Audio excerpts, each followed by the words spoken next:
Hello friends, आज के इस क्लास में घटना चक्र 2023 से जीव विज्ञान यानी कि बायोलॉजी को डिस्कस करेंगे। आज के इस क्लास में 38वीं बीपीएससी से लेकर के 67वीं बीपीएससी तक के बीच में जितने भी सवाल पूछे गए हैं सारे को डिस्कस करेंगे। ध्यान से आप लोग क्लास में बने रहिएगा। इसके अलावे और भी घटना चक्र का क्लास दिया जा चुका है, प्लेलिस्ट बना हुआ है, आकर चेक कर लीजिए। 68वीं 69वीं बीपीएससी में काफ़ी हद तक आपके लिए अच्छा रहेगा आज का यह क्लास। आप लोगों को यह भी दिखा दिया जाएगा कौन सा सवाल कब कब पूछा गया था, उसे भी आप लोग ध्यान से देखते चलिएगा।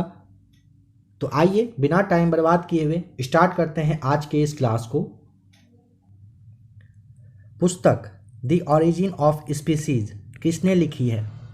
सही जवाब है डार्विन। अब डार्विन के बारे में थोड़ा सा पढ़िए और समझिए अच्छे से। देखिए, द ओरिजिन ऑफ स्पीसीज पुस्तक डार्विन के द्वारा लिखी गई है। चार्ल्स डार्विन पूरा नाम है इनका। ये इंग्लैंड के जैव विकासविद थे। इनके द्वारा प्रस्तुत विकासवाद को डार्विनवाद या प्राकृतिक वर्णवाद भी कहा जाता है। नंबर सेकेंड है, मानव तंत्र में इंसुलिन किसका चयापचय होता है यानी कि मेटाबॉलिज्म होता है, नियंत्रित करता है। तो ये option number B right answer, carbohydrate का। ध्यान रखेंगे अगर पूछेगा मानव तंत्र में इंसुलिन किसका चयापचय नियंत्रण करता है, कार्बोहाइड्रेट का। समझिए यहाँ पर देखिए, इंसुलिन अग्नाशय से अंतःस्रावी होता है। यह हार्मोन यानी कि एक प्रोटीन है जो ग्लूकोज समस्थापन के नियमन के मुख्य भूमिका निभाता है। इंसुलिन क्षय कोशिकाओं में ग्लूकोज से ग्लाइकोजन बनने की प्रक्रिया को भी प्रेरित करता है। ग्लूकोज कार्बोहाइड्रेट का एक स्वरूप है, ध्यान रखिएगा। नंबर थर्ड है, निम्नलिखित में से एंटीबायोटिक है। तो यहाँ पर समझिए, सबसे पहले आपका पेनिसिलिन हो जाएगा और सेकेंड पे सल्फाडायाजीन हो जाएगा। यह दोनों क्या है? एंटीबायोटिक है। कैसे है, क्या है, समझिए। 2017 के बीपीएससी में पूछा गया था। देखिए, कह रहे उपयुक्त विकल्पों में से पेनिसिलिन और सल्फाडायाजीन एंटीबायोटिक है। एंटीबायोटिक का उपयोग बैक्टीरिया जनित रोगों के उपचार के लिए किया जाता है। कह रहे अतः अभिष्ट उत्तर यानी कि ई उपयुक्त में से एक से अधिक सही जवाब हो जाएगा। निम्नलिखित में से कौन सा मुख्यतः कार्बोहाइड्रेट है? चावल। ऑप्शन सी सही जवाब है।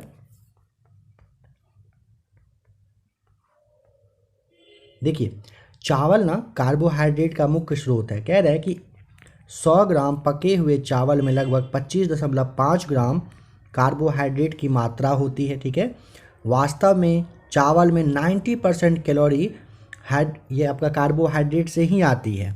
चावल साधारण खाद्य पदार्थों की तुलना में अधिक विटामिन, खनिज और फाइबर प्रदान करता है। कीट संवर्धन क्या है? ध्यान रखिएगा अगर पूछेगा कीट संवर्धन क्या है, कीटों की वृद्धि करने का विज्ञान, ए सही जवाब।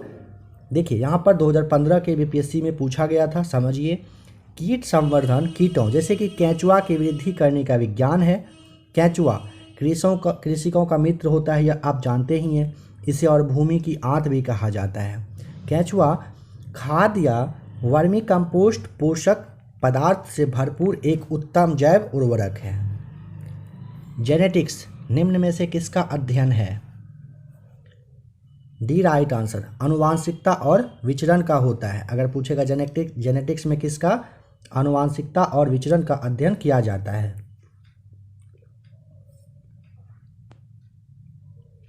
जेनेटिक्स जीव विज्ञान की वह शाखा है जिसके अंतर्गत जीवधारियों में जीनों, आनुवांशिकता और विचरण का अध्ययन किया जाता है। गर्भ में भ्रूण के विकास को जानने के लिए निम्नलिखित किरणों या फिर तरंगों में से किसका उपयोग किया जाता है? गर्भ में भ्रूण के विकास के लिए पराध्वनि तरंग की यूज की जाती है। 67वीं बीपीएससी 2022 का सवाल है। गर्भ में भ्रूण के विकास को जानने के लिए अल्ट्रासाउंड तकनीक के तहत पराध्वनि तरंग का यूज किया जाता है। निम्न में से कौन सा एक सच्चा फल नहीं है, बताएं? अंगूर, खजूर, आलू बुखारा, ये सारे सच्चे फल में आते हैं। सेब नहीं आता है। देखिए, जब फल के निर्माण में अंडाशय के अलावा कुछ अन्य भाग भी शामिल हो तो ऐसे फल को असत्य फल यानी कि फॉल्स फ्रूट्स कहा जाता है। उदाहरण में सेब, काजू और नाशपाती याद रख लीजिएगा। लौंग पौधे के निम्नलिखित में से किस भाग से प्राप्त होता है? शुष्क पुष्प कली से लौंग जो है ये पौधे की पूछेगा तो इसी पार्ट से मिलता है।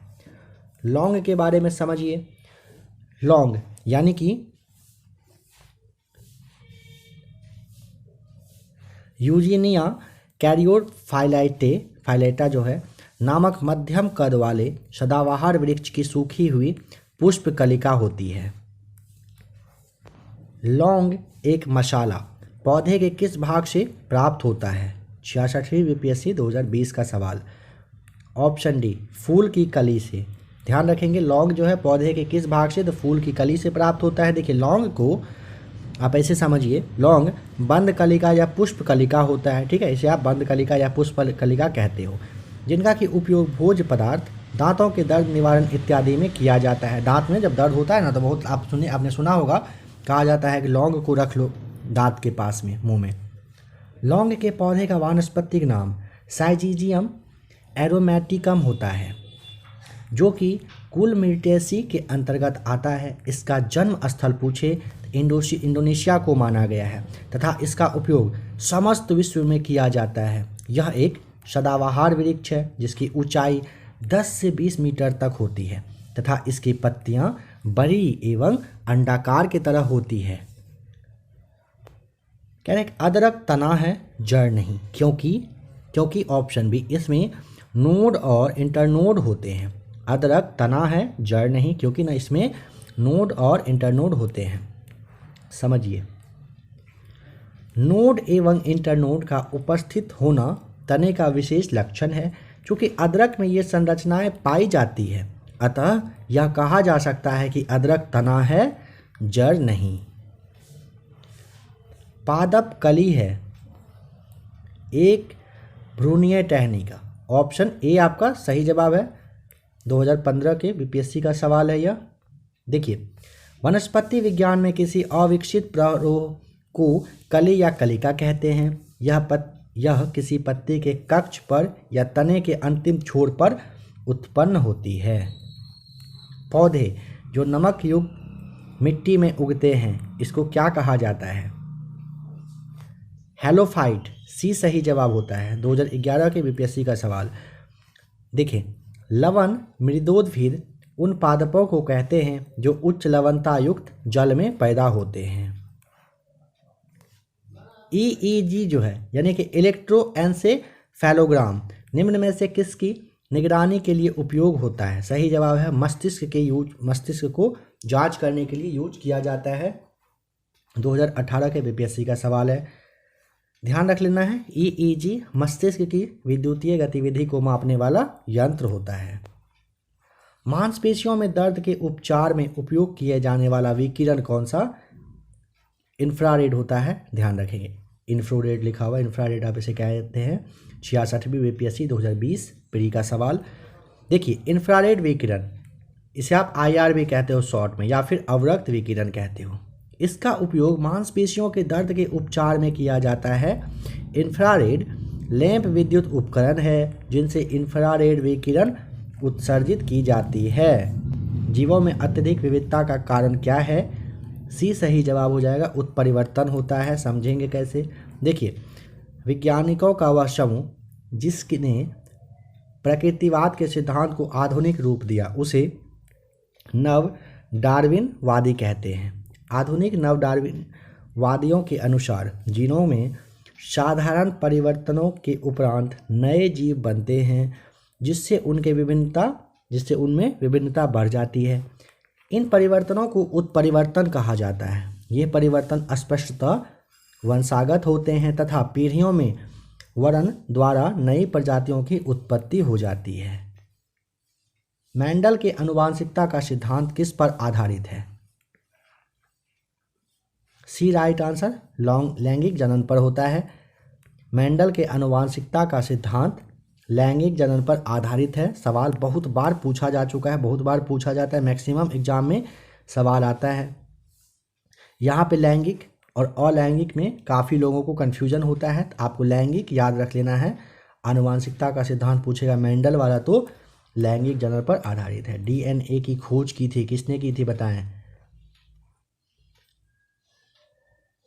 देखिए सबसे पहले यहाँ पर समझ लीजिए अच्छे से, फिर कह रहा है कि यह एक गलत धारणा है कि doctor James Watson, doctor Francis Crick, F Wilkins तथा फ्रैंकलिन नामक वैज्ञानिकों ने डीएनए की खोज की थी। यह एक गलत धारणा है। वस्तुतः इन वैज्ञानिकों ने एक्स-रे विश्लेषण द्वारा वर्ष 1953 में डीएनए का कुंडलीकार विन्यास प्रस्तुत किया। वास्तव में डीएनए की पहचान सर्वप्रथम वर्ष 1869 में ही स्विस रसायन शास्त्री फ्रेडरिक मिस्चर ने किया था। फ्रेडरिक ने इसे न्यूक्लिन कहा था। समझ पाए क्यों ऑप्शन यहाँ पर ई दिया हुआ था? ठीक है। Next question number 19। जीव कोशिकाओं में आनुवांशिक लक्षणों के नियंत्रण में निम्नलिखित में से कौन सा उत्तरदायी होता है? DNA, option D right answer यहाँ पर हो जाएगा। देखिए जीव कोशिकाओं में आनुवांशिक लक्षणों के नियंत्रण में डीएनए उत्तरदायी होता है। यकृत एवं मांसपेशियों में ऊर्जा जमा होती है। डी राइट आंसर, ग्लाइकोजन के रूप में जमा होती है। देखिए शरीर की कोशिकाओं को कार्य करने के लिए ऊर्जा की आवश्यकता होती है। यह ऊर्जा शुगर, वसा, प्रोटीन की रासायनिक क्रियाओं से प्राप्त होती है। शुगर शरीर में ग्लूकोज में परिवर्तित हो जाती है जो एक सरल शर्करा है। यह अवशोषित होकर रक्त से विभिन्न अंगों तक जिसमें कि ऊतकों में ये पहुंच जाती है। यकृत जो है मांसपेशियों में मुख्यतः ग्लूकोज कहिए या फिर आप ऊर्जा कहिए ग्लाइकोजन के रूप में जमा हो जाती है।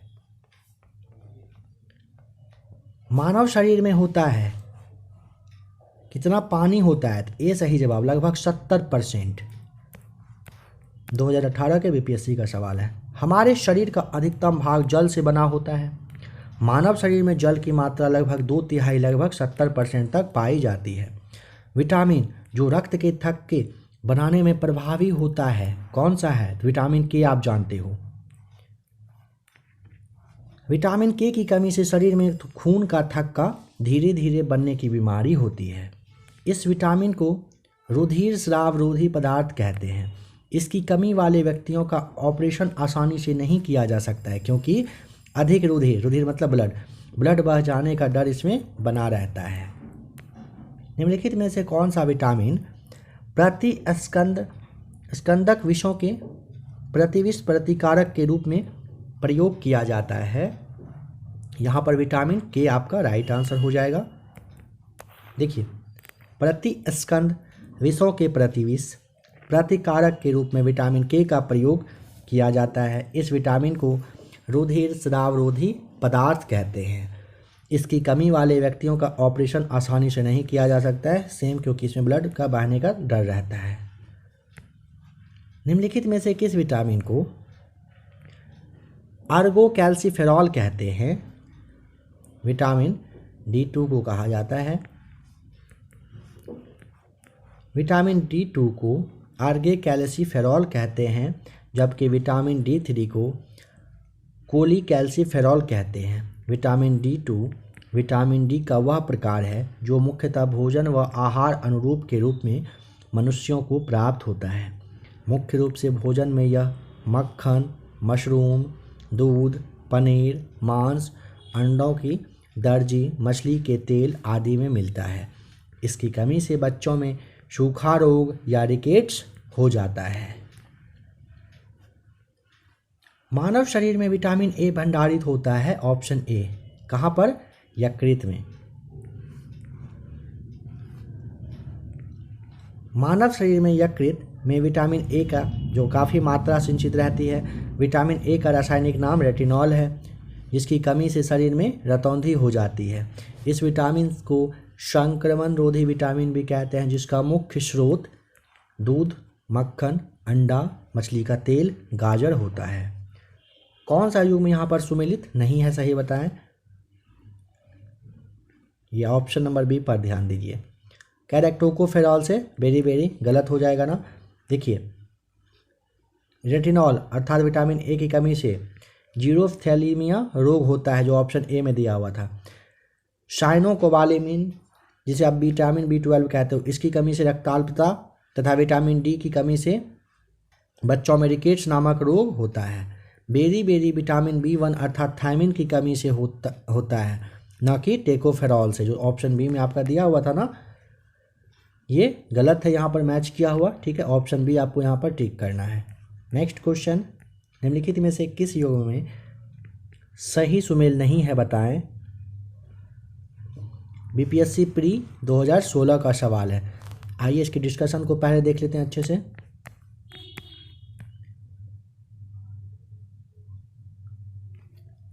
सूर्य का प्रकाश एवं कॉड यकृत तेल विटामिन डी के समृद्ध स्रोत है। गेहूं अंकुर तेल विटामिन ई का प्रमुख स्रोत है, जबकि अल्फाल्फा से विटामिन के प्रचुर मात्रा में मिलता है। कह रहा यद्यपि संतरा विटामिन सी का मुख्य स्रोत है, तथापि इसमें विटामिन B1 भी बहुत कम मात्रा में प्राप्त होता है, इसीलिए आपको विकल्प ई ऑप्शन टिक करना पड़ेगा। जिस विटामिन में कोबाल्ट होता है वह कौन सा है? B12। देखिए, कोबाल्ट एक खनिज लवण है जो कि विटामिन B12 यानी कि साइनोकोबालामिन का एक महत्वपूर्ण घटक है। विटामिन B12 वृद्धि के लिए आवश्यक होता है तथा इसकी कमी से तंत्रिका तंत्र की कार्य की भी गड़बड़ हो जाती है। विटामिन B12 के महत्वपूर्ण स्रोत में मांस, मछली, यकृत, दूध और पनीर आते हैं। आंत के जीवाणु भी इसका संश्लेषण करते हैं। एक स्वस्थ वयस्क मनुष्य के शरीर में ब्लड की मात्रा बताएं कितनी होती है? 5 से 6 लीटर। देखिए, रक्त एक तरल संयोजी ऊतक है। यह रक्त वाहिनियों के अंदर विभिन्न अंगों में नियमित रूप से गतिशील रहता है। मनुष्य के शरीर में रक्त की मात्रा शरीर के भार का लगभग 7 से 8% होती है। अतः एक 70 किलोग्राम भार वाले स्वस्थ मनुष्य के शरीर में लगभग 5 से 6 लीटर रक्त होता है, जो उसके संपूर्ण शरीर के भार का लगभग 1/13वां भाग होता है। आधान यानी कि ट्रांसफ्यूजन में रक्त न केवल रक्त के प्रकार में बल्कि इन सब में से किसके भी संगत होना चाहिए, RH कारक के भी संगत होना चाहिए। 2022 बीपीएससी का सवाल समझिए। रक्त आधान यानी कि ब्लड ट्रांसफ्यूजन में रक्त के प्रकार के साथ RH कारक का भी संगत होना आवश्यक है। RH कारक की खोज पूछेगा तो लैंड स्टीनर और वीनर ने सीसस बंदर के रक्त में की थी। लैंड स्टीनर और वीनर के द्वारा सीसस नामक बंदर में ये किया गया था। इनमें से रक्तदाब का मापक यंत्र कौन सा है? स्फिग्मोमेनोमीटर होता है, सही जवाब है। देखिए, मनुष्य का औसत रक्तचाप 120/80 होता है। धमनियों में रक्तदाब की 2 अवस्थाएं होती है। पहले को प्रकुंचन दाब तथा दूसरे को पराशरण दाब कहते हैं। सामान्य तौर पर प्रकुंचन दाब अगर पूछेगा तो 120 ml तथा ml Hg तथा प्रसारण दाब जो होता है ये 80 ml Hg होता है। ठीक है, रक्तचाप को डॉक्टर स्फिग्मोमैनोमीटर यंत्र के द्वारा मापता है। वृक्क से प्रति मिनट औसत रक्त प्रवाह होती है 1200 सीसी। देखिए, वृक्क मानव शरीर का एक महत्वपूर्ण अंग है। इसका मुख्य कार्य रक्त की शुद्धि के साथ शरीर से विषाक्त पदार्थों को मूत्र के माध्यम से बाहर निकालना होता है। मानव वृक्क प्रतिदिन लगभग 1500 लीटर रक्त की शुद्धि करता है तथा लगभग 1.5 लीटर मूत्र में तब्दील कर देता है। वृक्क के प्रति मिनट 1200 सीसी रक्त प्रवाहित होता है। वृक्क से जो ना प्रति मिनट अगर पूछेगा लगभग 1200 सीसी रक्त प्रवाहित होता है हर मिनट में। इंसुलिन क्या है बताएं? ऑप्शन डी प्रोटीन होता है। इंसुलिन प्रेंकी प्रेंकियाज अर्थात अग्नाशय के अंतःस्रावी भाग लैंगरहैंस की द्वीपिकाओं की बीटा कोशिकाओं से स्रावित होने वाला एक जंतु हार्मोन है। रासायनिक संरचना की दृष्टि से यह सूक्ष्म पेप्टाइड यानी कि प्रोटीन है। इसकी रचना 51 अमीनो अम्लों से होती है। यह शरीर में ग्लूकोज के उपापचय को नियंत्रित करने का काम करती है। निम्नलिखित में से कौन सा हार्मोन है? ऑप्शन सी इंसुलिन, और अभी आपने डिस्कशन देखा इसके बारे में। महिला सेक्स हार्मोन कौन सा है? क्या इन दोनों में से कोई है? नहीं, तो बताइए क्या है इन दोनों में से कोई है? तो यहाँ पे ऑप्शन ए आपका सही जवाब है, एस्ट्रोजन होता है। समझिए अब इसके बारे में। देखिए, एस्ट्रोजन एक हार्मोन है जिसका उत्पादन स्त्रियों में अंडाशय की ग्राफियन पुटिकाओं की थीका इंटरना की कोशिकाओं द्वारा यौनारंभ से लेकर रजोनिवृत्ति की आयु लगभग 45 से 52 वर्ष तक होता है। प्रमुख एस्ट्रोजन एस्ट्रोडियोल होता है जिसे नारी विकास हार्मोन कहते हैं, क्योंकि यह मादा के द्वितीय लैंगिक लक्षणों इसके विकास में ये सहायक होता है, जिसमें कि कह रहे लड़कियों में स्तनों, दुग्ध ग्रंथियों, गर्भाशय तथा योनि इत्यादि की समुचित विकास शामिल होता है। इसे आप ध्यान रखेंगे। इसे आप द्वितीयक लैंगिक मतलब छनन यानी कि विकास कह सकते हैं। निम्नलिखित में से कौन सा हार्मोन स्तन ग्रंथियों से दुग्ध का स्राव होने में भूमिका निभाता है? Oxytocin, D right answer.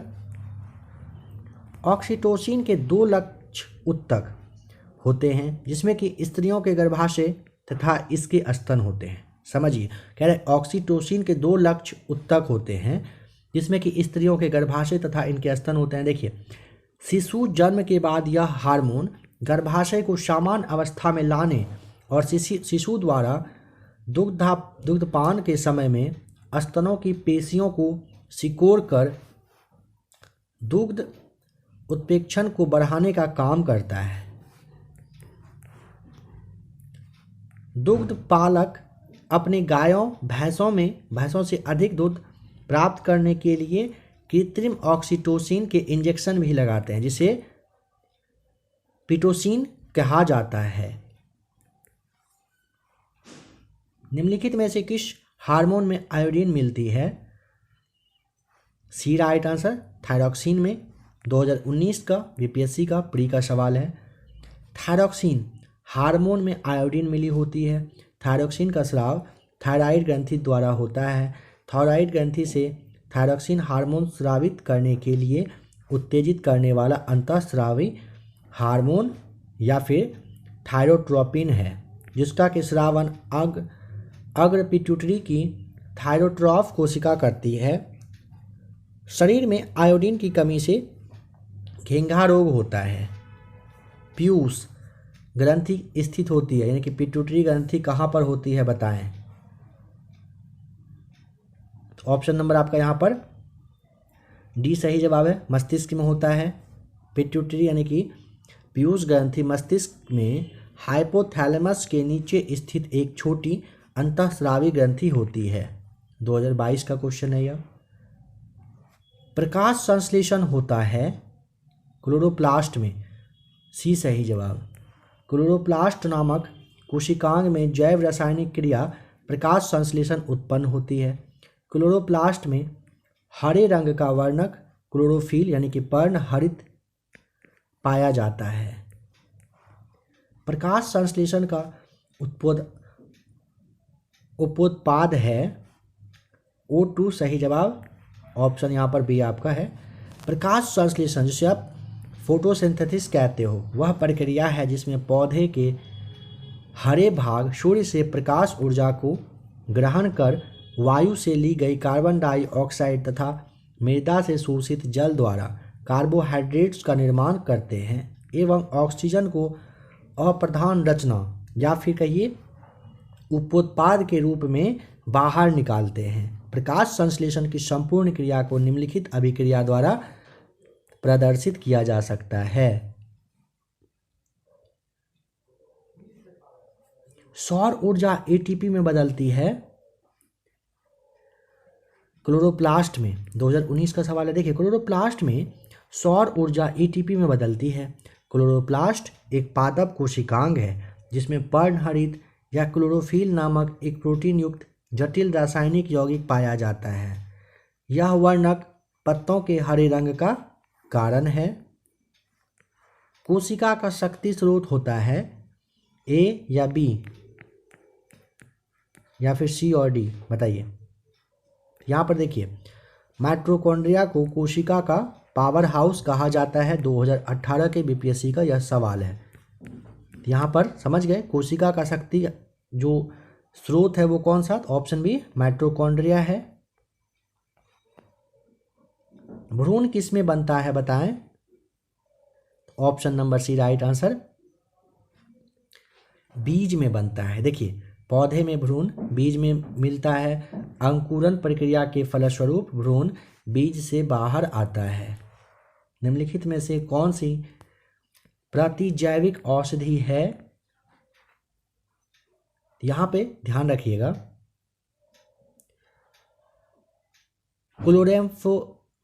क्लोरेम्फेनिकोल एक प्रतिजैविक औषधि होता है। ठीक है, सबसे पहले आपको ऑप्शन सी के बारे में कहा गया, जिसका उपयोग बैक्टीरियल इन्फेक्शन के उपचार में किया जाता है। ठीक है, उसके बाद नंबर बी पर ध्यान दें। यहाँ पर सल्फाग्वानिडीन जो है, सल्फाग्वानिडीन एक प्रकार का सल्फोनामाइड प्रतिजैविक है जो कार्य जीवाणु एजेंट के रूप में कार्य करती है। तो यहाँ पे कह रहा है ऑप्शन ए, ऑप्शन जो आपका बी था और सी था, यह दोनों सही है, इसीलिए ऑप्शन ई आपको ठीक करना था। टाइफाइड तथा कॉलरा विशिष्ट उदाहरण है किस चीज का? जलजन्य रोगों के उदाहरण होते हैं। टाइफाइड तथा कॉलरा जलजन्य रोगों का उदाहरण है। टाइफाइड रोग का कारण सल्मोनेला टाइफी तथा कॉलरा का कारण विब्रियो कॉलेरी नामक जीवाणु होता है। पीने के जल के उचित उपचार द्वारा इन्हें फैलने से भी रोका जाना पॉसिबल है। मनुष्य में एफ्लाटॉक्सिन खाद्य विषाक्त द्वारा सामान्यतः कौन सा अंग प्रभावित होता है? डी राइट आंसर, यकृत प्रभावित होता है। मनुष्य में एफ्लाटॉक्सिन खाद्य विषाक्तन द्वारा पूछेगा सामान्यतः कौन सा अंग प्रभावित होता है, तो डी आपको यहाँ पर यकृत बताना होता है। आइए इसके बारे में थोड़ा सा देख लेते हैं क्या क्या दिया हुआ है। यकृत एक मुख्य पाचक ग्रंथि है जो कि खाद्य विषाक्तन द्वारा प्रभावित हो जाती है। एफ्लाटॉक्सिन नामक जहरीला पदार्थ कुछ कवक जैसे एस्परजिलस तथा पेनिसिलियम की कुछ प्रजातियों उत्पन्न कर भोजन को विषाक्त कर देती है। मनुष्य के शरीर के किस अंग में लिम्फोसाइट्स का निर्माण होता है? तिल्ली और प्लीहा जो आपका है, समझिए, कह रहे हैं ना कि मनुष्य के शरीर में तिल्ली कहिए या फिर प्लीहा जो है, थाइमस ग्रंथि, अस्थि मज्जा आदि में लिम्फोसाइट्स का निर्माण होती है, इसीलिए ऑप्शन ई आपको टिक करना है। लिम्फोसाइट्स एक प्रकार की श्वेत रक्त कणिकाएं यानी कि WBC होता है, वाइट ब्लड सेल्स, जो गश्ती सेना का भांति समस्त शरीर में घूमती रहती है तथा सुरक्षा तंत्र के सारे भागों के बीच में सामंजस्य स्थापित करती है। ऑन्कोजीन संबंधित है किससे? Option number C right answer हो जाएगा, कर्क रोग से संबंधित है। कौन सा चीज? तो ऑन्कोजीन संबंधित है। ऑन्कोजीन क्या है? देखिए, ऑन्कोजीन ना एक असामान्य जीन है जो कि कैंसर यानी कि कर्क रोग के लिए उत्तरदायी भी होता है। सर्वप्रथम इसकी पहचान SRC के रूप में की गई थी। 1970 में खोजा गया यह घटक मुर्गियों में कैंसर वायरस का घटक था, जिसे रॉस सरकोमा वायरस का नाम दिया गया था।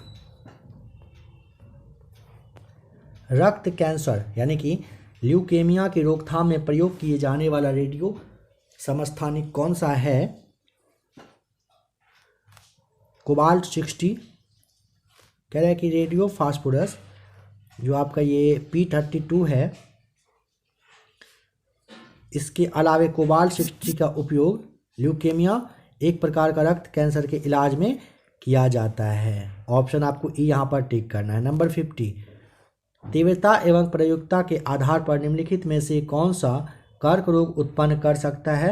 तथा उसका उपचार भी करता है? अल्कोहल, तंबाकू या फिर आयनिन विकिरण या फिर पराबैंगनीकरण। सवाल को आप समझ पाए क्या था? कह रहा है तीव्रता एवं प्रयोगता के आधार पर निम्नलिखित में से कौन सा कर्क रोग उत्पन्न कर सकता है तथा उसका उपचार भी कर देता है? ऑप्शन आपको यहाँ पर सी आयनिन विकिरण बताना है। 2015 के बीपीएससी का सवाल है। आयनिन विकिरण ही वह कारक है जो कर्क रोग उत्पन्न कर सकता है और उपचार में भी प्रयुक्त होता है। विकिरण चिकित्सा में कैंसर की कोशिकाओं और संकुचित गांठ को नष्ट करने के लिए आयनीकरण विकिरण का उपयोग किया जाता है। अनुसंधानों से स्पष्ट हो गया है कि निम्न एवं मध्यम विकिरण एक्सपोजर से कैंसर नहीं होता है, लेकिन लंबे समय तक विकिरण के प्रयोग से कैंसर हो सकता है। सहज प्रणाली का परिवर्धन निम्नलिखित में से कौन सा है? प्रणाली की स्वपोषी क्रिया, सी राइट आंसर। कह रहा है सहज प्रणाली का परिवर्तन निम्नलिखित में से कौन सा है ना, तो आपको प्रणाली की स्वपोषी क्रिया बताना है। सहज प्रणाली मुख्य तंत्रिका प्रणाली का एक भाग है। यह सहज प्रकार्यों को नियंत्रित करती है, अतः सहज प्रणाली के विकास को प्रणाली की स्वपोषी प्रक्रिया के रूप में परिभाषित किया जा सकता है। 2018 के बीपीएससी का सवाल को देखिए। शरीर का तापक्रम नियंत्रित करता है हाइपोथैलेमस। मानव शरीर का तापक्रम साधारणतया 98.6 डिग्री फ़ारेनहाइट होता है। मानव शरीर के तापक्रम के स्थिर बने रहने का कारण शरीर में तापक्रम नियंत्रण की एक यांत्रिक जैविक प्रणाली का कार्य करना है। मस्तिष्क का हाइपोथैलेमस भाग इस प्रक्रिया का नियंत्रण होता है। शरीर का तापमान नियंत्रित करता है। Option C hypothalamus. जस्ट अभी आपने देखा 2019 का यह सवाल है और ये 2018 का है, रिपीटेड क्वेश्चन है, दोनों साल में पूछा गया था। लैंगिक जनन से आनुवंशिक विचरण कैसे होता है? Option D. समझिए, जीन के सम्मिश्रण, क्रोमोसोम में बदलाव एवं जीन के मिश्रण उपयुक्त तीनों से ही लैंगिक जनन से आनुवंशिक विचरण होता है। 2011 के बीपीएससी का सवाल है। यहाँ पे लैंगिक जनन से आनुवंशिक विचरण पूछे कैसे होता है? जीन के सम्मिश्रण से, क्रोमोसोम में बदलाव से, जीन के मिश्रण से। नेक्स्ट क्वेश्चन,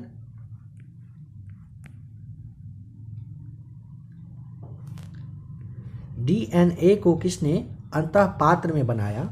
ए राइट आंसर। आर्थर कॉर्नबर्ग के द्वारा बनाया गया था। आर्थर कॉर्नबर्ग ने सर्वप्रथम डीएनए को अंतःपात्र में बनाया था।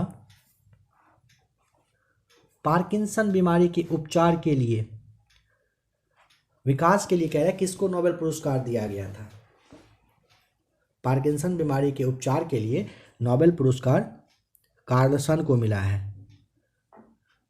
आर्विड कार्लसन को। 2020 के बीपीएससी का सवाल, समझते हैं इसको अच्छे से। देखिए, पार्किंसन बीमारी के उपचार के विकास के लिए स्वीडिश न्यूरोसाइंटिस्ट आर्विड कार्लसन को वर्ष 2000 के फिजियोलॉजी और मेडिसिन में नोबेल पुरस्कार से सम्मानित किया गया।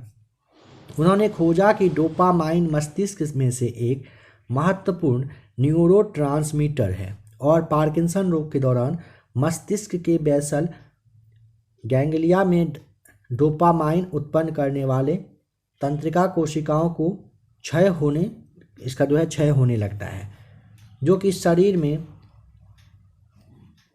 कंपकपी अकरण तथा गति अक्षमता का कारण बनता है। उनके शोध से यह ज्ञात हुआ कि पार्किंसन रोग मस्तिष्क के कुछ भाग में डोपामाइन की कमी के कारण होता है और इसके लिए एक कारगर औषधि विकसित किया जा सकता है। डायबिटीज़ दिवस कब मनता है? 14 नवंबर को डायबिटीज़ दिवस मनाया जाता है, जिसे आप विश्व मधुमेह दिवस के नाम से जानते हो हिंदी में। सबसे छोटा जीव जो स्वयं विकास एवं प्रजनन करने में समर्थ है।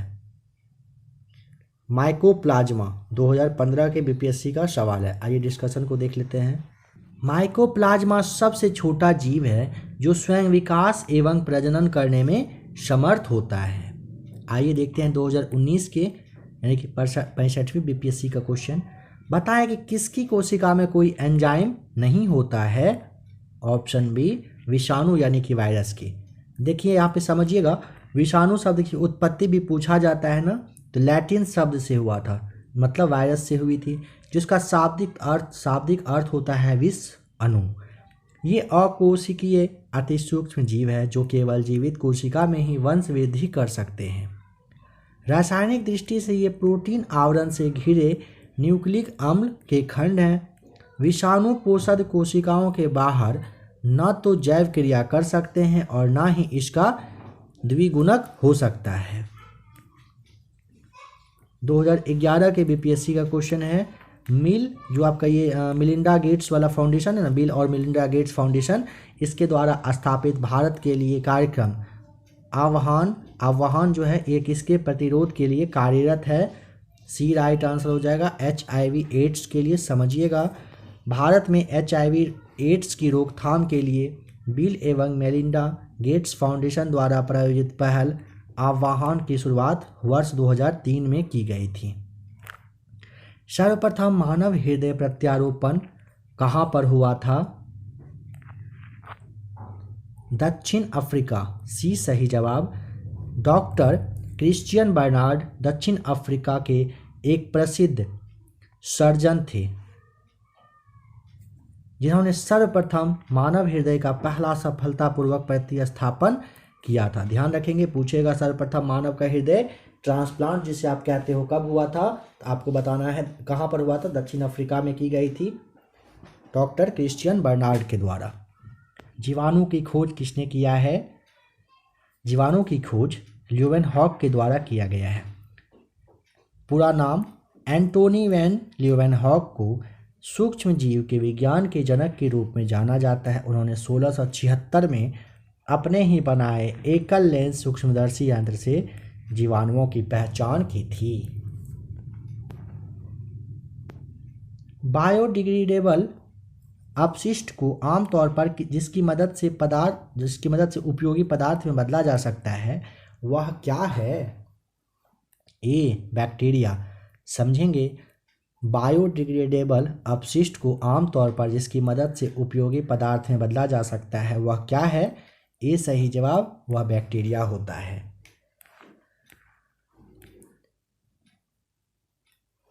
बायोडिग्रेडेबल अपशिष्ट को सामान्यतः जीवाणुओं द्वारा उपयोगी पदार्थों में परिवर्तित किया जा सकता है। बताएं कि कणीय तत्व क्या है, तो बी राइट आंसर वायु प्रदूषक है। 2016 के बीपीएससी का सवाल है। कणीय तत्व ना, जिसे आप पार्टिकुलेट मैटर कहते हो, इसको कणीय प्रदूषक भी कहा जाता है, जो कि वायु में उपस्थित अत्यंत सूक्ष्म कणों व तरल के सूक्ष्म बूंदों का एक जटिल मिश्रण होता है। यह वायु की गुणवत्ता को प्रभावित करने वाले कारकों में से एक प्रमुख कारक है। बताएं, संवहनी यानी कि वैस्कुलर पौधे में पानी ऊपर किससे जाता है। Xylem tissue, D right answer हो जाएगा।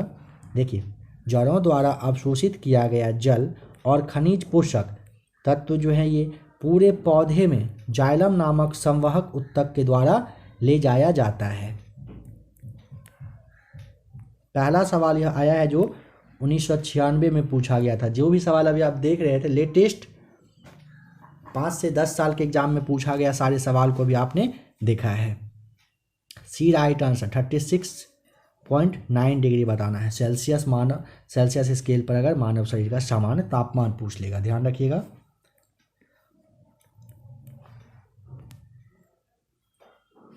अगर फ़ारेनहाइट में पूछेगा तो लगभग 98.4 होता है, लगभग 98.6 भी आप कहते हैं।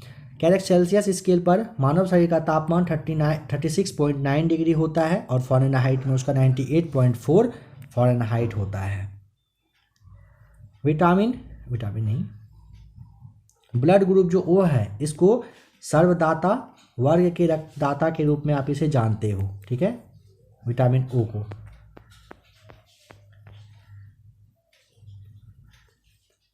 ओ वर्ग धारी व्यक्ति सभी वर्गों को रक्तदान कर सकता है, इसलिए इसे सर्वदाता कहते हैं। यह ध्यान देने योग्य बात है कि ए बी वर्ग वाले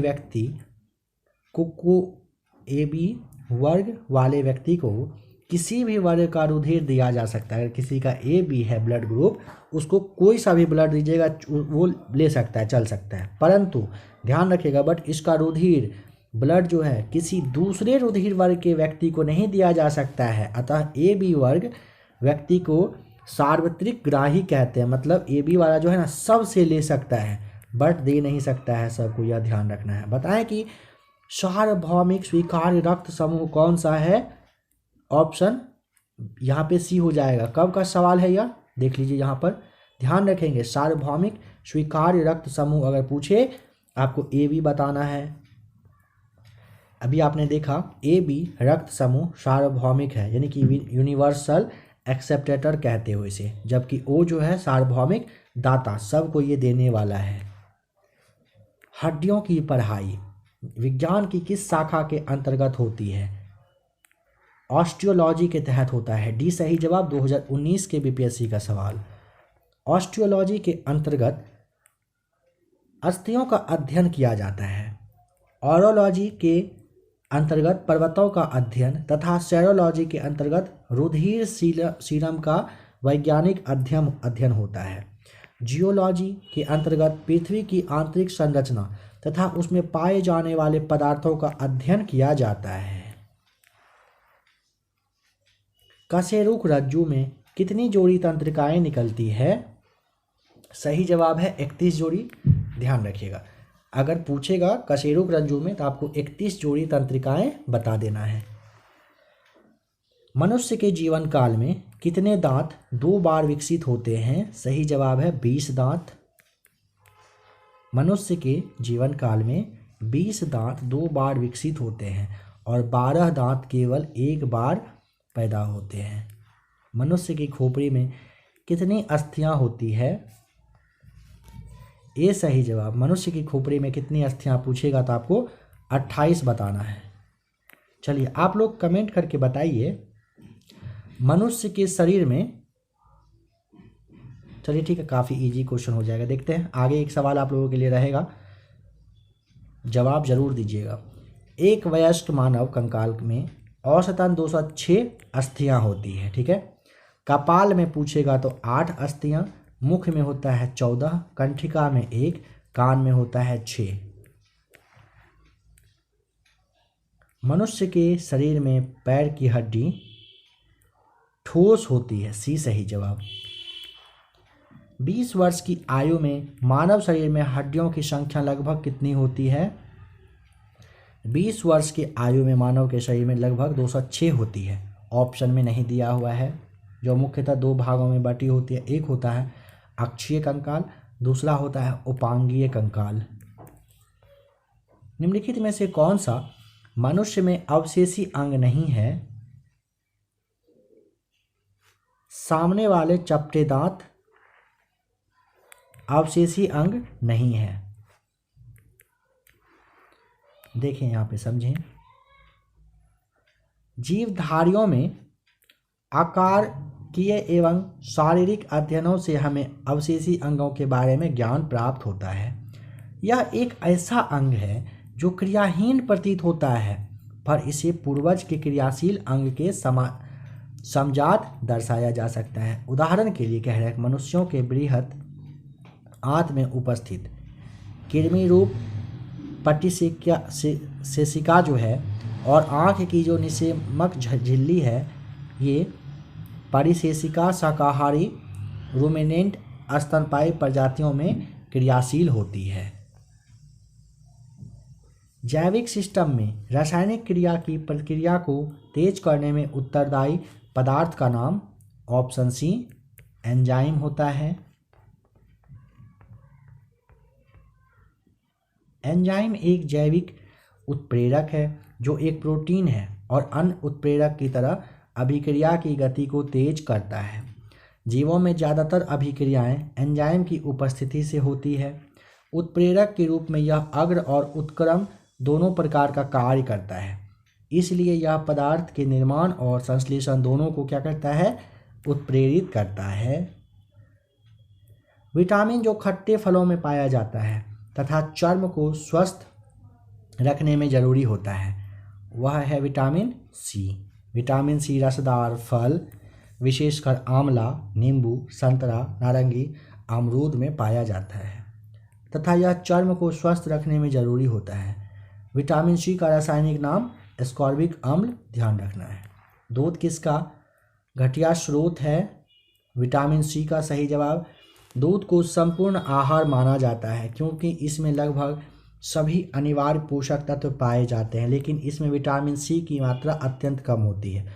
अतः विटामिन सी का घटिया स्रोत अगर पूछेगा तो दूध को माना गया है। सी का रासायनिक नाम अभी आपने देखा,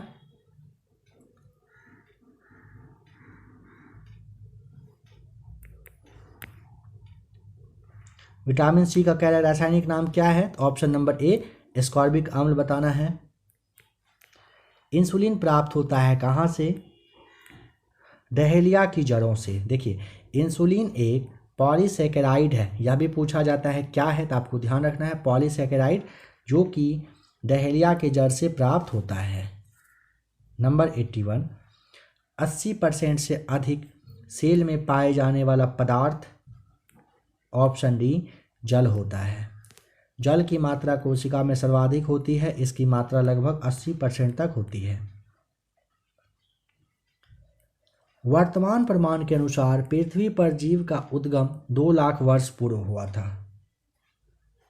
इस युग में प्रोटोजोआ, शैवाल एवं जीवाणु थे। यहाँ पर समझेंगे आधुनिक खोजों से स्पष्ट हो चुका है कि प्रोटोजोआ के उद्भव का प्रारंभ लगभग 3.5 अरब वर्ष पूर्व हो चुका था। साइनोबैक्टीरिया या नील हरित शैवाल का उद्भव 2.3 अरब वर्ष पूर्व माना जाता है। निषेचन की क्रिया कहाँ पर होती है? अंडवाहिनी में होती है, बी सही जवाब। मानव में आंतरिक निषेचन होता है मैथुन क्रिया द्वारा। नर युग्मक शुक्राणु यानी कि स्त्री जननांग में प्रवेश करते हैं। शुक्राणु अत्यधिक सक्रिय तथा चलायमान होते हैं। करोड़ों शुक्राणु योनि में प्रविष्ट होकर गर्भाशय, ग्रीवा से गर्भाशय की ओर बढ़ते हैं। अतः सिर्फ एक शुक्राणु डिंबवाहिनी यानी कि अंडावाहिनी नली में अंडाणु को निषेचित करने का काम करती है। आधुनिक मनुष्य का पूर्वज है क्रोमैग्नॉन मनुष्य। देखिए क्रोमैग्नॉन आधुनिक मानव से मिलता जुलता है। यह आज के मानव के एकदम समान 6 फुट लंबा और पूरी तरह से सीधा था। वह पाषाण युग में रहता था और अस्थि औजारों का प्रयोग करता था। वह पशुओं की खाल को सिलकर पहनने की योग्यता रखता था। वह मानव गुफा में रहता था तथा गुफा की दीवार पर उसके द्वारा बनाए गए भित्ति चित्र प्राप्त होते हैं। वह सबसे नया प्रागैतिहासिक मानव है।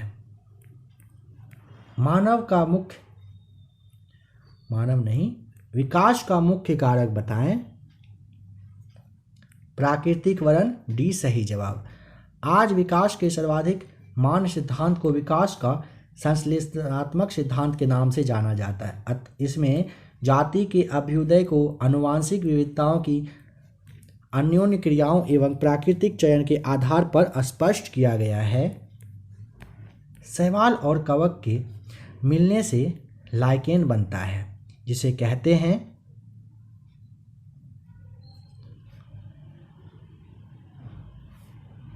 शैवाल और कवक के मिलने से लाइकेन बनता है जिसे क्या कहा जाता है? म्यूचुअलिज्म कहते हैं। देखिए शैवाल और कवक के मिलने से लाइकेन बनता है जिसे म्यूचुअलिज्म कहा जाता है। इसमें शैवाल तथा उत्तक दोनों ही समान रूप से लाभान्वित होते हैं। शैवाल कार्बनिक पदार्थों का संश्लेषण करते हैं जो स्वयं तथा कवकी घटक के लिए पर्याप्त होता है। कार्बनिक भोजन के बदले में कवकी घटक शैवाल को जल एवं खनिज क्या करते हैं? उपलब्ध कराते हैं। बताएं कि प्रतिवर्ती क्रियाओं का नियंत्रण कहाँ पर होता है? तो option number C right answer हो जाएगा, कशेरुक रज्जु में होता है। समझिएगा, 2002 के बीपीएससी का जो कि 45वां वाला था उसमें यह सवाल पूछा गया था।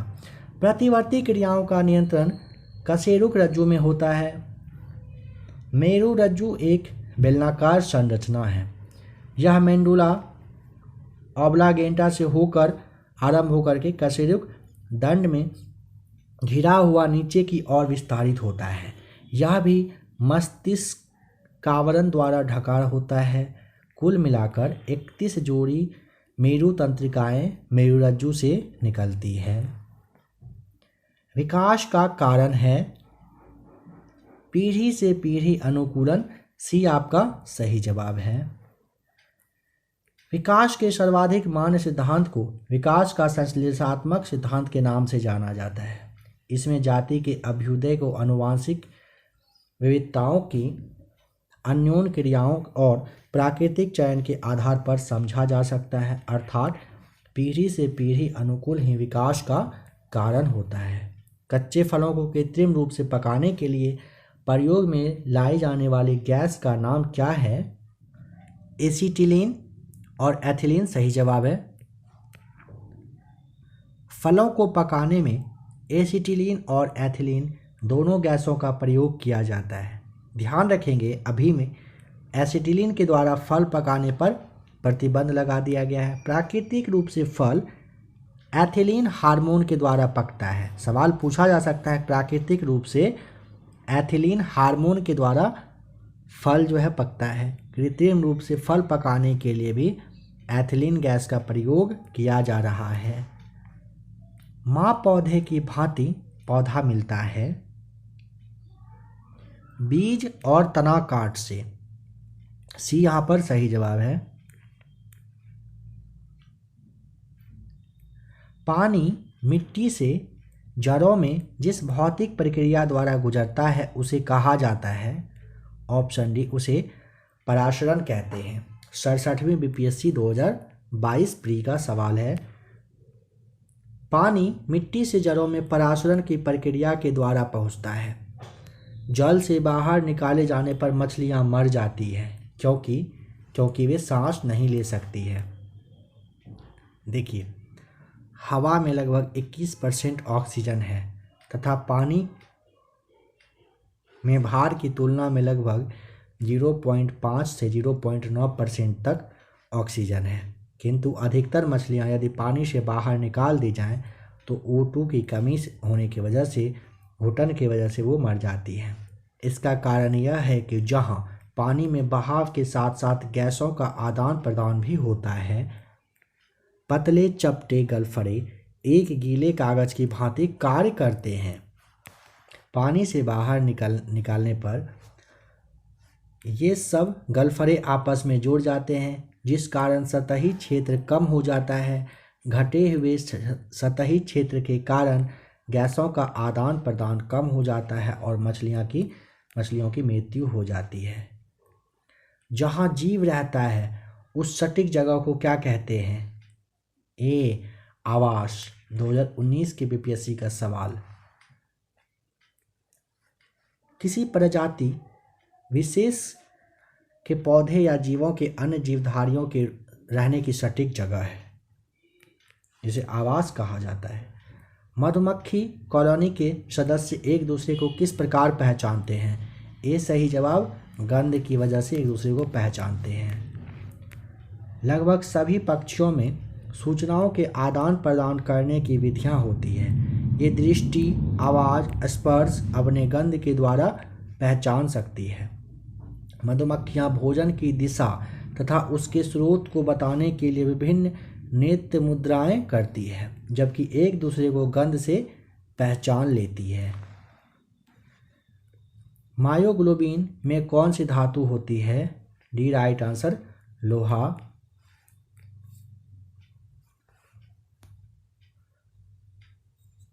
मायोग्लोबिन लोहा और ऑक्सीजन युक्त प्रोटीन है जो सभी स्तनधारियों की मांसपेशियों में पाया जाता है, जबकि हीमोग्लोबिन रक्त में पाया जाता है। मनुष्य के शरीर में खून के शुद्धिकरण की प्रक्रिया को क्या कहते हैं? डायलिसिस कहा जाता है। मनुष्य के शरीर में रक्त शुद्धिकरण की प्रक्रिया को डायलिसिस कहते हैं। निम्न में से किसकी कमी से मधुमेह होता है? Option D right answer, insulin की कमी से। इंसुलिन की कमी से मनुष्य को मधुमेह होता है। इंसुलिन का मुख्य कार्य रुधिर में ग्लूकोज का नियंत्रण करना होता है। इसकी कमी से रक्त में ग्लूकोज का नियंत्रण नहीं हो पाता है। बताएं कि एड्स निम्न कारणों में से किसके द्वारा होता है?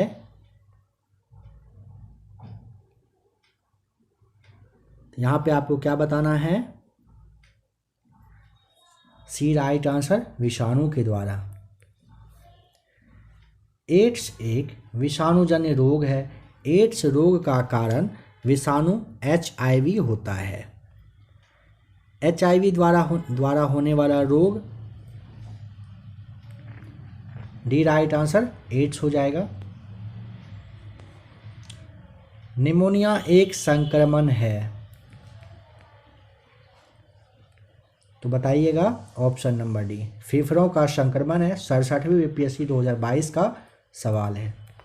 निमोनिया फेफड़ों का एक संक्रमण है जो कि एक या दोनों फेफड़ों में प्रदाह उत्पन्न करता है। यह संक्रमण विषाणु, जीवाणु, कवक आदि के माध्यम से हो सकता है।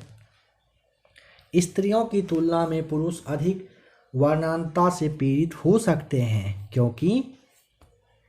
क्योंकि केवल उसमें ना एक X क्रोमोसोम होता है।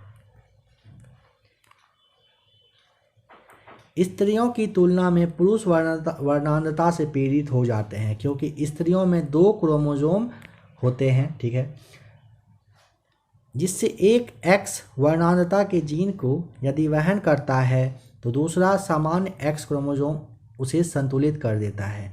इस तरह महिला केवल वाहक का कार्य करती है, पीड़ित नहीं होती है, जबकि पुरुष जो है ये रोगग्रस्त हो सकता है। एस्पिरिन कहाँ से मिलती है बताएं? तो ऑप्शन नंबर सी सही जवाब, एक पेड़ से मिलती है। एस्पिरिन और एंटीपायरेटिक दवाएं वेदना निवारक का काम करती है। इन दवाओं को वेलों की छाल से प्राप्त किया जाता है। गेहूं की खेती के लिए कौन से उर्वरक का उपयोग करेंगे? ए राइट आंसर, नाइट्रोजन का। गेहूं की खेती के लिए नाइट्रोजन युक्त उर्वरक का उपयोग किया जाता है जो यूरिया में मिलता है। क्लोरोफिल में बताएं कि धातु कौन सा धातु आयन पाया जाता है? कह रहा है कि क्लोरोफिल में कौन सा धातु आयन पाया जाता है? ऑप्शन आपको यहाँ पर, क्लोरोफिल में मैग्नीशियम आयन पाया जाता है। क्लोरोफिल पौधे में उपस्थित हरे प्रकाश संश्लेषक यानी कि वर्णक हैं। यह प्रकाश ऊर्जा को प्रकाश संश्लेषण क्रिया के माध्यम से रासायनिक ऊर्जा में बदलने की प्रक्रिया की शुरुआत करती है। आपको यहाँ पर ध्यान रख लेना है, मैग्नीशियम सही जवाब है। क्लोरोफिल में कौन सा धातु आयन पाया जाता है? मैग्नीशियम आपको बताना है। पौधों एवं पेड़ों का खाना तैयार करने की प्रक्रिया क्या कहलाती है? फोटोसिंथेसिस कहलाती है। हरे पादप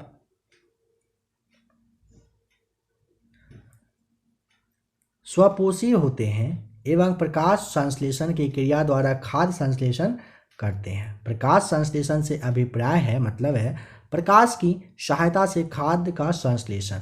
यह एक ऐसी प्रक्रिया है जिसमें पादप सूर्य के प्रकाश यानी कि पर्णहरित एवं जल स्तर यानी कि H2O का उपयोग खाद्य संश्लेषण के लिए करते हैं। कीटभक्षी पौधे मिट्टी में किसकी कमी से उगते हैं बताएं? सी सही जवाब, नाइट्रोजन की कमी से बताइएगा। कीटभक्षी पौधे ऐसी मिट्टी में उगते हैं जहां नाइट्रोजन की कमी होती है। वे कीटों का भक्षण करके अपनी नाइट्रोजन आवश्यकता की पूर्ति करते हैं।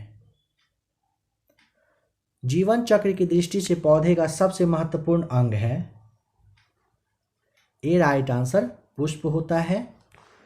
जीवन चक्र की दृष्टि से पुष्प पौधे की सर्वाधिक महत्वपूर्ण अंग है। पुष्प में ही परागन द्वारा भ्रूण का विकास होता है, जिससे कि बीज बनता है। बीज के अंकुरन से पुनः पौधा बन जाता है। 67वीं बीपीएससी 2022 का सवाल, पौधे का तना पौधे के सभी हिस्सों में भोजन वितरित करने में तथा इन सब में से किसकी मदद करने में क्या करने में मदद करता है, बताएं। तो ऑप्शन आपको ई दिया गया है, क्यों, आइए समझते हैं। देखिए, पौधे का तना पौधे के सभी हिस्सों में भोजन को जल के साथ वितरित करने में तथा भोजन के भंडारण में मदद करता है। यह पौधे की पत्तियों, फूलों को सहारा देने के साथ पौधे को आकार देने में भी मुख्य भूमिका निभाता है। सबसे लंबा जीवित वृक्ष का नाम बताइए कौन सा है। तो ऑप्शन आपको यहाँ पर बताना है सीओ का। सबसे बड़ा वृक्ष रेवुड या फिर सियोका है, जिसकी ऊंचाई लगभग 115 मीटर है। 15 मीटर से मतलब अधिक ही होता है। सबसे छोटा अगर पूछेगा तो एंजियोस्पर्म वुल्फिया का होता है। ठीक है, एस्पिरिन बताएं क्या है। एस्पिरिन एंटीपायरेटिक होता है। ठीक है,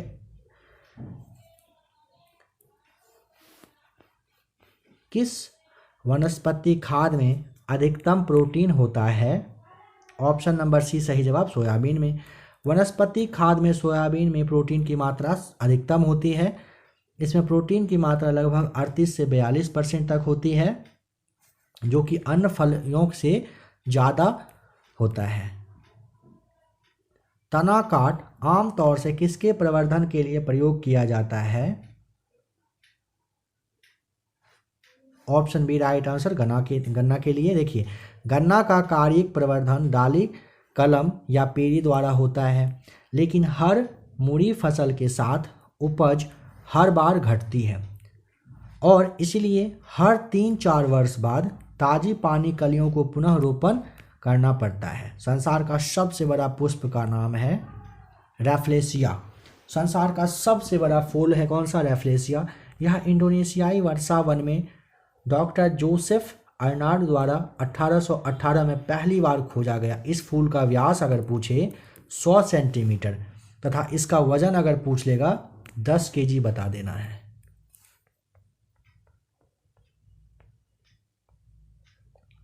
हरगोविंद खुराना को किस आविष्कार के लिए सम्मानित किया गया, बताएं। तो जीन के संश्लेषण के लिए सम्मानित किया गया था, ध्यान रखिएगा। कब का सवाल है, 1994 में यह सवाल पूछा गया था। हरगोविंद खुराना को ना जीन संश्लेषण के लिए 1968 में चिकित्सा का नोबेल पुरस्कार दिया गया है। उन्होंने अपनी खोज से आनुवांशिक कोड की व्याख्या की और प्रोटीन संश्लेषण में इसकी भूमिका का पता लगाया। डॉक्टर द्वारा एंथीसिया के रूप में प्रयोग होने वाली गैस का नाम नाइट्रस ऑक्साइड आपको बताना है।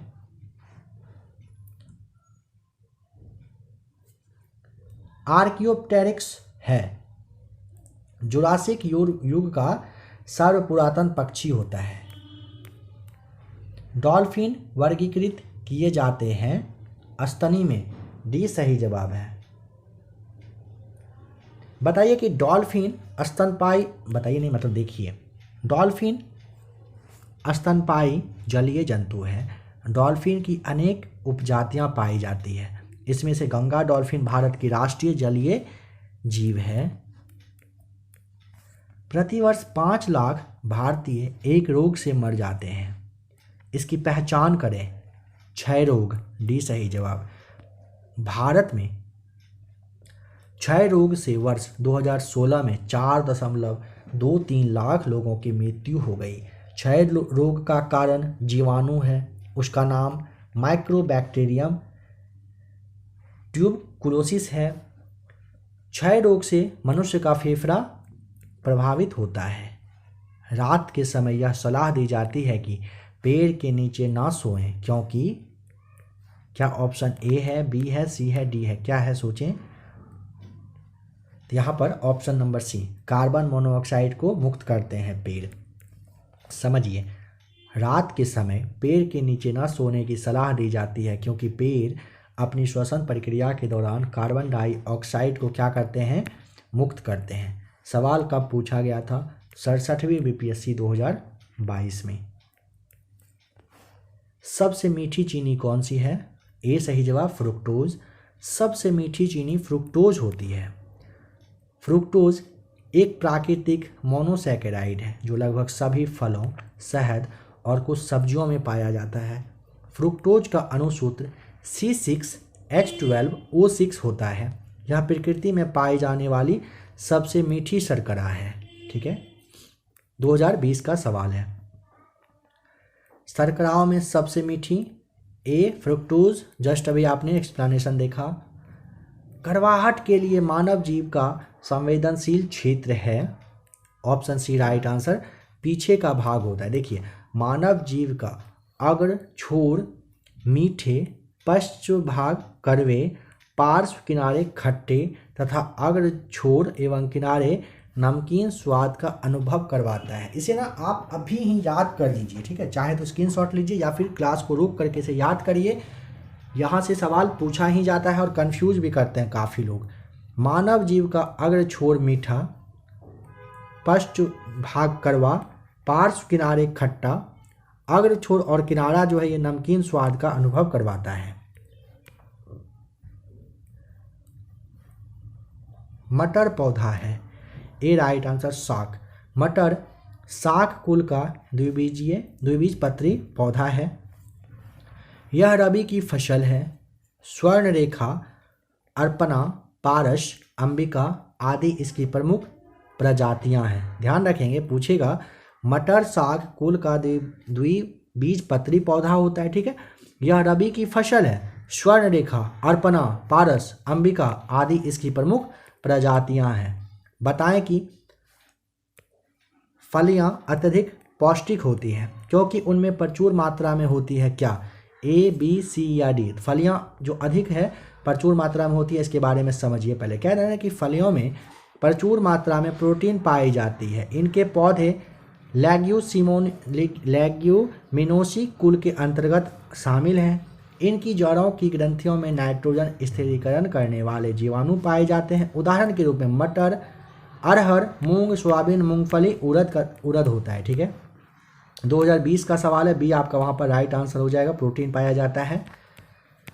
देखिए फिर से समझ लीजिए, फलियां अत्यधिक पौष्टिक होती है क्योंकि उनमें प्रचुर मात्रा में क्या होता है? प्रोटीन रहता है। आ जाइए नेक्स्ट क्वेश्चन नंबर 125 पर।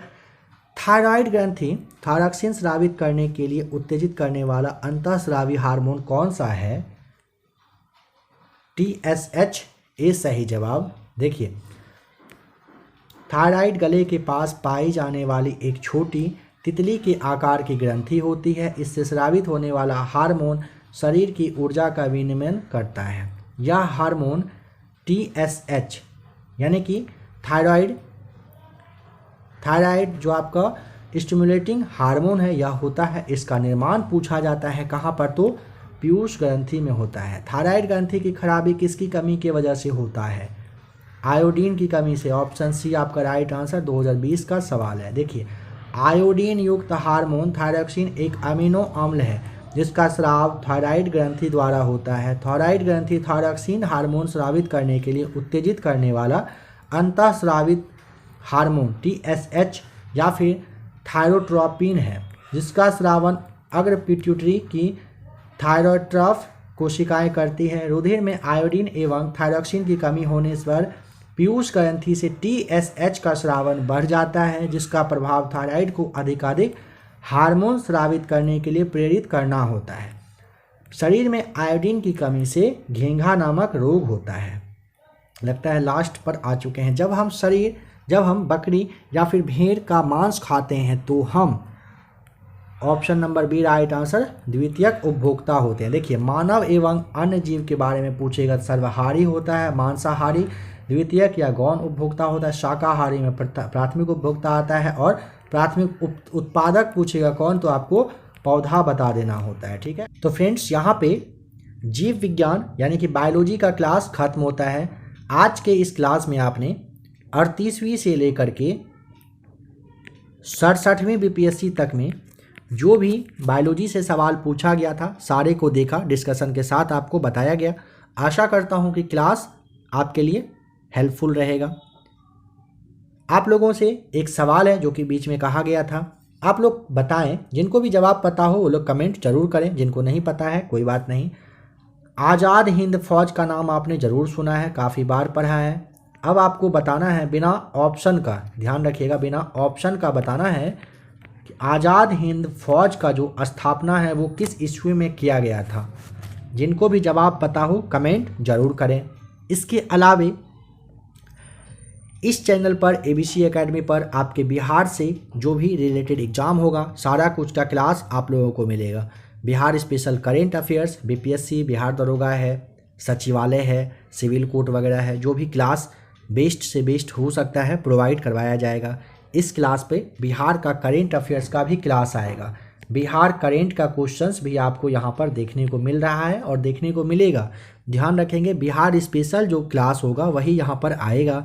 अगर आपको करेंट अफेयर्स देखना हो जिसमें कि आपका जैसे स्पेडी है, प्लेटफॉर्म है, एडुटेरिया का आता है जो कि मंथली और आपका ईयरली आता है, अगर आपको वह क्लास देखना हो जो कि आपको पता है बिहार नहीं नेशनल लेवल पे रहता है, उसके लिए आपको स्क्रीन पे थंबनेल शो कर रहा है, थंबनेल के थ्रू आप एक और चैनल पर आइए, उसे सब्सक्राइब कर लीजिएगा। वहाँ पर आपको बिहार स्पेशल का क्लास नहीं मिलेगा, वहाँ पर आपको नेशनल इंटरनेशनल लेवल का जो भी करेंट वगैरह होता है सारा कुछ का क्लास दिया जा रहा है। क्लास आगे कंटिन्यू वहाँ पर आएगा।